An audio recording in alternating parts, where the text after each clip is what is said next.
Hello, I'm Michelle Park here with the latest weather update. Seoul's morning low dropped below freezing for the first time this season, and the air stayed chilly throughout the whole day.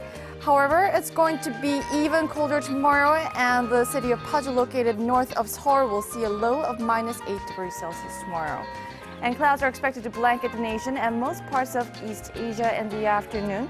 Tokyo will see mild conditions, as will Jeju, while Beijing will be cooler with single-digit temperature readings.